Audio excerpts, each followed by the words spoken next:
What up, what up, what up, what up? It's your boy P. Skip. Welcome to the best half hour of your entire Tuesday. You know what time it is. It's time to get into his course. My squad with me, T-Mac. Hola. Chili Will. Gracias, amigo. Let's do this. Mark chapter 9, verse 35 in the Amplified says this. Sitting down to teach, he called the 12 disciples. This is Jesus speaking. And he said to them, if anyone wants to be first, he must be last of all in importance and a servant to all. And anybody who wants to be last, usually the last shall be first and the first shall be last. And I said all that to say, I'm so excited about some news I've heard and have been seeing lately. And that is the fact that Hubert Davis just got the head coaching job for the North Carolina Tar Heels. And I'm excited about that because Hubert has paid his dues. He's an African-American coach who's getting a head coach job. He played for the Knicks in the Knicks heydays with the Patrick Ewing teams. He also has been on the bench in the pros, and he's been an assistant coach at North Carolina for several years. And to see him getting the head coaching job in North Carolina definitely, to me, is a step forward. And the fact that an African-American is getting a blue blood job, you know, says a whole lot. So I'm excited about that. The other thing is that Juwan Howard, again, another African-American coach who is the head coach for the Michigan Wolverines, is also not only got a head coaching job, but also within 2 years of him having it, is the NC2A Men's Basketball Coach of the Year. Again, proving that we can coach. And again, Juwan didn't just get this job. He wasn't pulled out. He wasn't a rabbit out of anybody's hat. Juwan, again, was a player who has a championship with Miami. He's been sitting on the NBA bench for years as an assistant, and then got the head coaching job with Michigan and has done a phenomenal job with them. And then to top it all off, locally, Shaka Smart, who used to be another African-American head coach, he just got the head coaching job for Marquette University, which is a history-making event. Now, again, Shaka wasn't pulled out of another rabbit out of the hat. He was the head coach down in Texas for years and did a great job with that program, and now I don't know if it's a step up or if it's a lateral move. Some may say it's a step up because now he is the big game. He's the big man on campus. Because being on Texas, basketball ain't the big thing on campus. It's football. But also being the second guy on there at Texas, UA looked to make the moves because everybody's looking for the football team to do it. So you get to be under the radar a little bit. But here he is now in Marquette. And, you know, to me, it's a good look. I think it's the ability to keep some of our best players back to stay in the city here in Milwaukee or in the state to stay here. I think it's a great move. So with that being said, Will, you looking at me like, let me in. So tag Will you in. Hey, well, you just said a mouthful, man. And congratulations to all those gentlemen and their families for their achievement, for them sticking to it and going through probably a lot more difficult tasks than some of the European American coaches when they get those jobs. Some of them even get jobs because of who their father is, and so on and so forth. We don't even have nowhere near that legacy going on. But AKA Green Bay. Yeah, I don't. To Hubert Davis, North Carolina, they normally keep it in the house. A lot of the Eastern schools try to keep stuff in house and keep people who are associated with the program.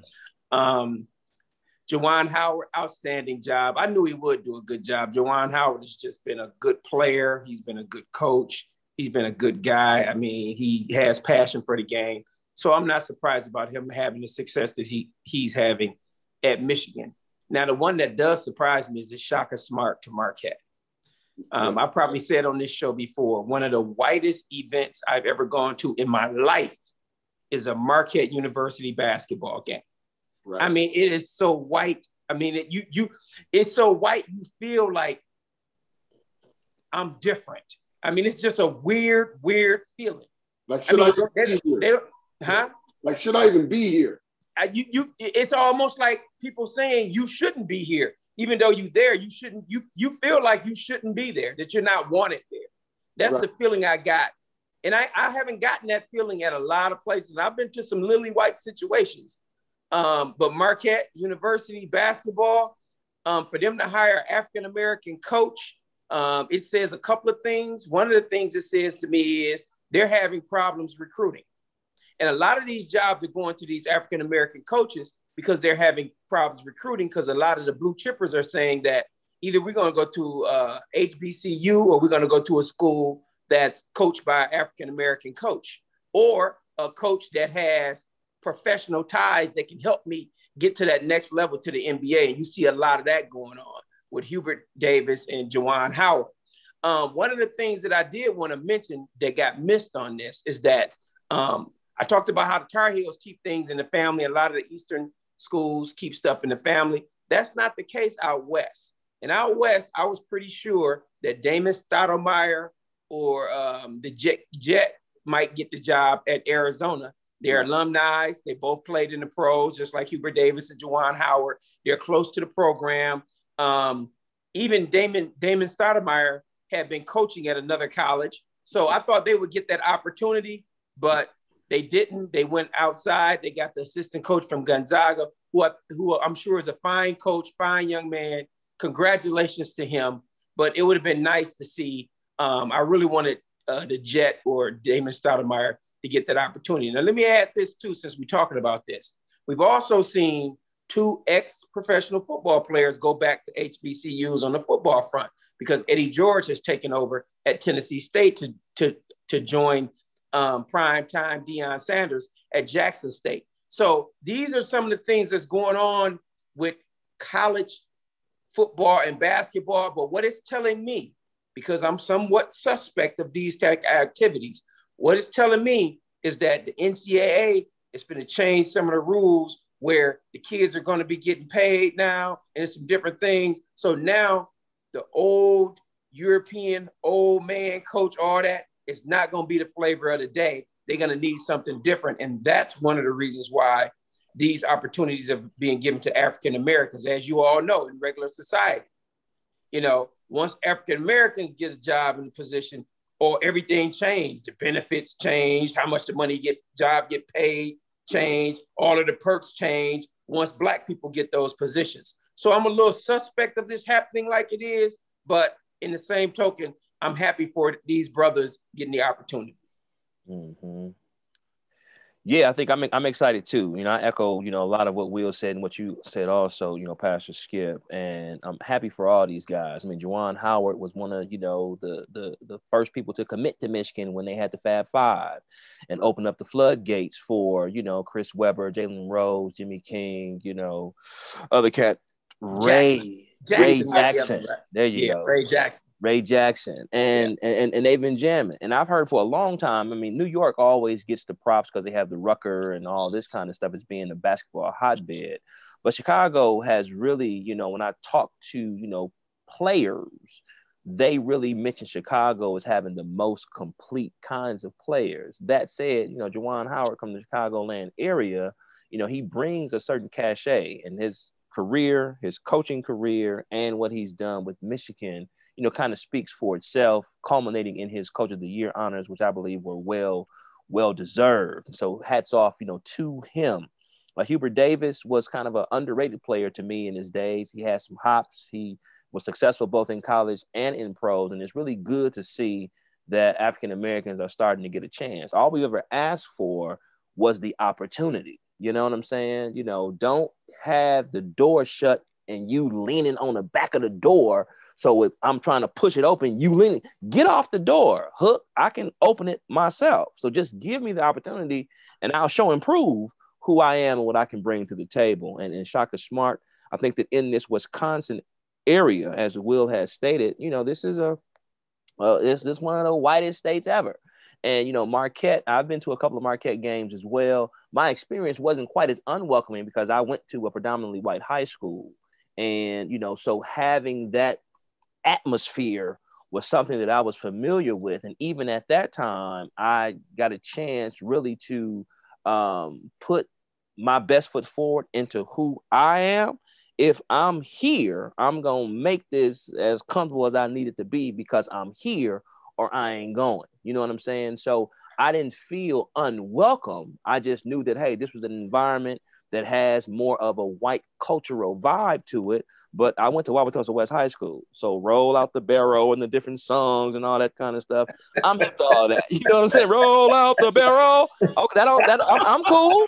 I might even, you know, jam with you because I'm here to have a good time. So long as we're vibing, I'm here to enjoy this athletic contest.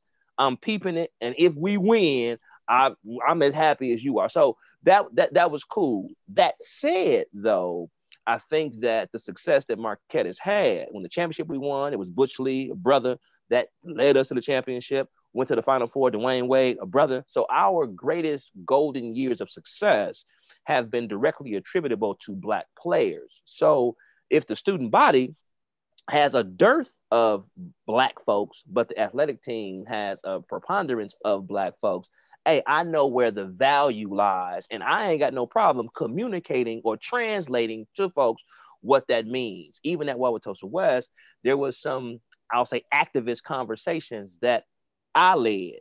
In fact, there was a group called Harmony that was born out of some conversations about this very stuff that I had with my white student brethren and sisterin, which meant that the Harmony piece was when guidance counselors got Black students and white students in every grade, freshman, sophomore, junior, senior, to talk about race relations. So I've been on this since high school. So being grown now, you know, don't call it a comeback. I've been here for years. That don't bother me. Let's get it on. Shaka Smart being the coach is important. One, in its significance, its historic significance, first African-American. Number two, they had, when he was at VCU, Virginia Commonwealth University, led that team to the Sweet 16, et cetera. Right. There was conversation that Marquette might get him. He instead went over to Texas. Maybe the deal was sweeter. Maybe it wasn't as much love being shown. But when they got Wojo from Duke, they saw that just because you come from a winning program don't mean that you're the best coach, best fit. And I think that what this is a larger part of is that what we're seeing now in society at large, first shall be last, last shall be first, is that all of the pent up demand for retribution and recompense is starting to come out and unfold, particularly in the area of entertainment. For a long time, Black people have been abused and taken advantage of by bringing all kind of culture, inventing jazz music, hip hop, you know, all these kind of musical genres, the cultural arts. We've had a real big impact. We haven't got our bread. In athletics, we brought a real big impact, haven't got our bread from the executive decision-making ranks I'm talking about. And what we're starting to see is that, hey, man, those walls are starting to come tumbling down. And as these guys come in and show and prove with success, hey, man, you can't have this artificial barrier of, I won't give you a chance because you're Black, it won't sell. Even Black Panther, the movie, the cultural phenomenon that it was, billion-dollar movie, etc., it broke down this notion that when you can't have a Black-focused movie because it won't sell overseas. And it killed that noise. You know what I'm saying? Quality, excellence, it has no, it transcends color. You know what I'm saying? So this whole false flag of Black is bad Black is not as good. Black is second tier. Black is not quite of high quality. That's a lie.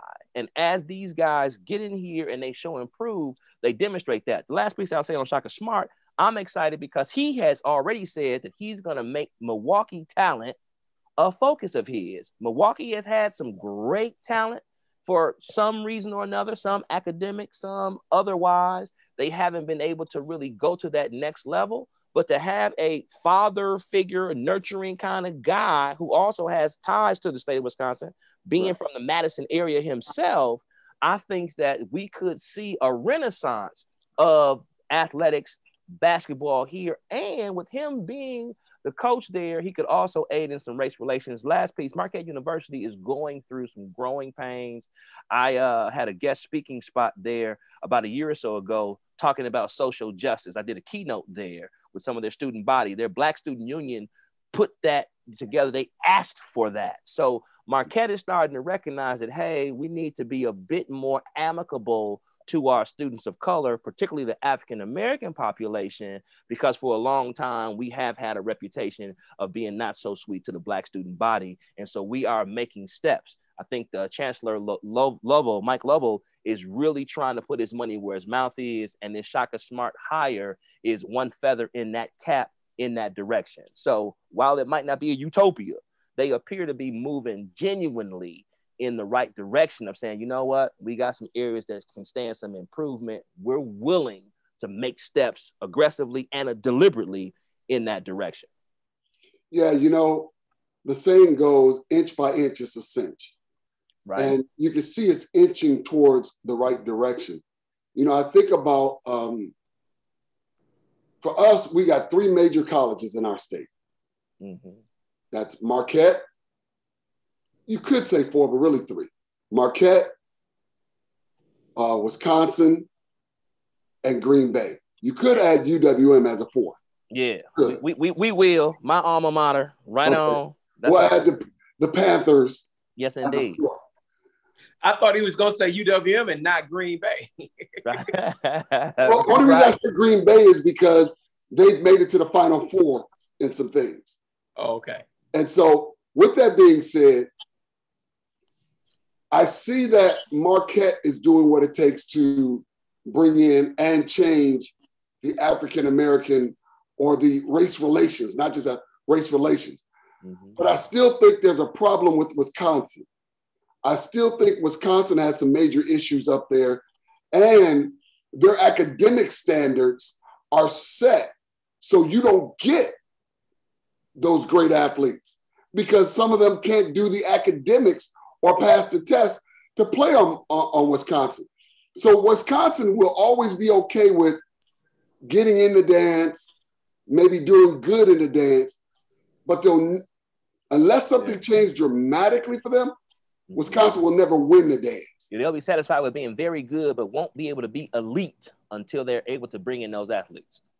Yeah, and they can't bring them in because of, 1, their academic standards, and 2, there's so many issues with race relations on Wisconsin's campus that I don't even know if they're addressing. And because it's been going on and it hasn't hit the newspaper, nobody's addressing it for what I see. Now, they may be doing some things underground, but, you know, case in point, Will, your daughter had to deal with it as a alumni of Wisconsin. Yeah, she did. She did. She had to deal with it, and it was unfortunate, but I was real proud of how she stepped to the plate and took on some responsibilities and got a couple of things going and active up there now. So, like you said, inch by inch, they're starting to see the light, and they're starting to do a few things that's moving them into real time and into the present, because a lot of the stuff is based on history and not being willing to change. And right now, that's not a formula for success. And I would say Major League Baseball is a prime example of that. Yeah. Yeah. Hey, let me switch gears a second, you guys. There's been a lot of turmoil happening in Minnesota again. During the Floyd trials, this is during the trials, an officer kills another African-American And unarmed. Unarmed. And her excuse is, I meant to tase him, but I shot him. To me, one of the first things you should know as a police officer in training is, I remember when I was younger, there was this movie, I think it was called Full Metal Jacket.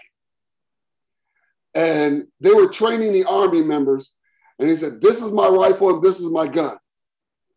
This is for fighting and this is for fun. So they made sure you knew what the difference was. You mean to tell me you can't by feel tell that this ain't my regular rifle, this ain't a taser, this is my pistol, which tells me you're more comfortable grabbing your pistol than you are your taser because you're used to pulling it out on people. And for you to shoot an unarmed man who is running from you, what excuse do we have here? And Minnesota, again, the athletes was like, the pro athletes was like, we ain't playing basketball, we ain't playing baseball. Any professional sports games that's going to go on ain't going on because we're going to bring attention to this again. And I want to say kudos to the Bucks for starting that trend. And I want that trend to continue to happen because what I realize is it's going to start hitting the influencers' pockets enough that they're going to start making some changes. Because you may not change, you may not get to the leaders, but you can get to the influencers. And the influencers are the ones who will get to the leaders. And so if it costs you, $12 million for a loss of game in revenue, you're going to start listening to what these guys are saying, and you're going to start doing some things to help change so it doesn't affect your bottom line. Because for a lot of people, especially rich people, it's the bottom line. That's all that it matters. The bottom line, does it affect my dollars? If it don't affect my dollars, it don't affect me. But if it affects my dollars, then I'm affected and I got to do something about it. And so here you guys are saying economics will help them become aware of what's going on. I'll add to that. I think that the economic impact and, the boycotting and withholding, I think that certainly has its place. I think an either equal arm to this or even more powerful arm to this in terms of bringing about change in an accelerated fashion would be to take the veneer of sacrosanctity off of law enforcement. And what I mean by that is that because they're in a tough profession, there has been this attribution to them of being almost holier than thou. If the police make a mistake, they're in a tough line of duty, let's cut them some slack. Hey, we respect the fact that they are, in the line of duty, but they aren't, the Army or the armed forces. They voluntarily did this job. And if it's a tough job and if it's too tough for you, pick another profession then, sir or ma'am. So if you are doing some things and you kill somebody and I made a mistake, well, depending upon the severity of the mistake, will dictate what your punishment is. So when a police officer kills somebody that was either unarmed or no longer a threat, etc., you're going to jail. If more police officers went to jail, they would stop shooting people. So as far as the Black people are concerned, you have a greater propensity to kill Black people because you might have some implicit bias that you already come to the table. We've seen video after video of a white offender wrestle with police, become a for real threat, attack them with a weapon, and they didn't shoot them. A Black person cannot even be bothering y'all, trying to be in a submissive position, running away, no longer a threat by any stretch of the imagination, and you still have a propensity to kill them. That means that you have certain kind of feelings toward this particular group of people. And that's cool. If you express that, you're going to jail, though. Now, if you go to jail, you will be thinking twice about, do I tase this joker or do I smoke him with my firearm? And that's what I think is one of the challenges, is that there has been a reluctance to give police officers who were in error the full extent of the law as far as punishment. You need to know that even though you're doing a tough job and we respect you and we want you to do well and we want to give you the benefit of the doubt, if you cross a line, you going to jail, bruh or sir. And I think, to me, that'll curtail a lot of this unarmed killing, unnecessary killing, this excessive force, because there will be an understanding that I got to pay for this if I go here. But because for years they haven't had to pay for it in terms of punishment, it's I'll take that chance. Hey, when you start getting punishment is able to affect one's behavior. No different than a little kid whose parents said, if you do this or that, you getting a whooping. Some stuff you didn't do because the threat of the whooping was there. And I think that if more officers who did this kind of stuff, these fatal killings in unarmed people that seem to be unjust, if they start going to jail for substantial amounts of time, just like a regular citizen would who commits murder or manslaughter, right, we see a precipitous, measurable drop in these types of cases. Yeah, I agree with you, Tim. I think the problem is there's no consequence. You can do it. We've all seen them do stuff on TV, on camera, in film. We've seen it. I mean, it really shouldn't be no trial for the guy who was on George Floyd's neck. Why do we need a trial for that? Man. We all saw it. Why do we need a trial?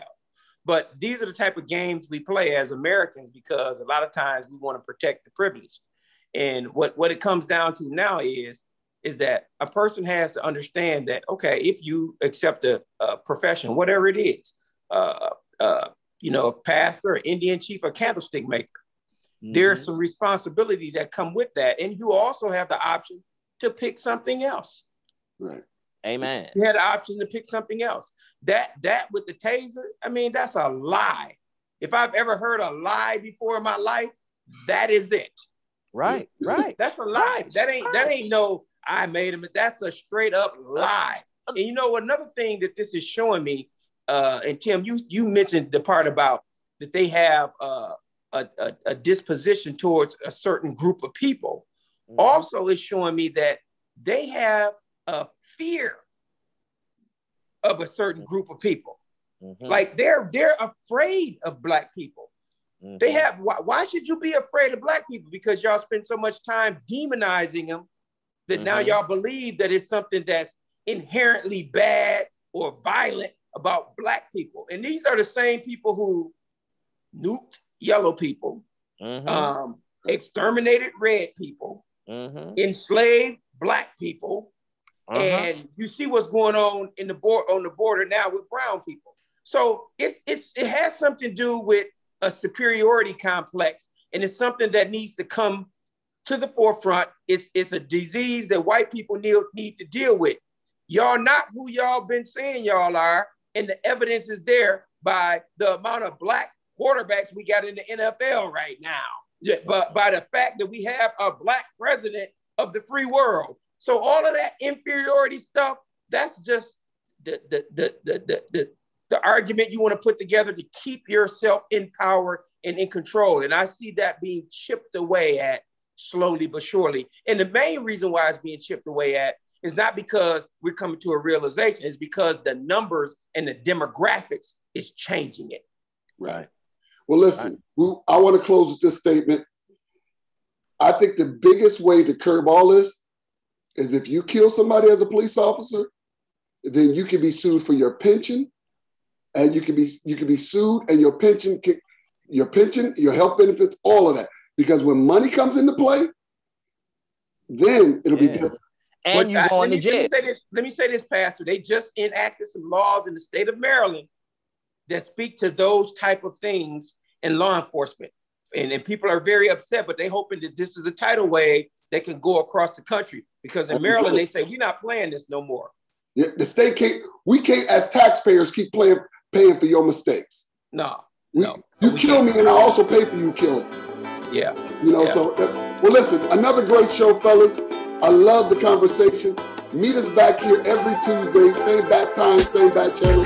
Joy 1340 AM, 98.7 FM. You can see us on YouTube and on Facebook. Until next week, have an amazing week.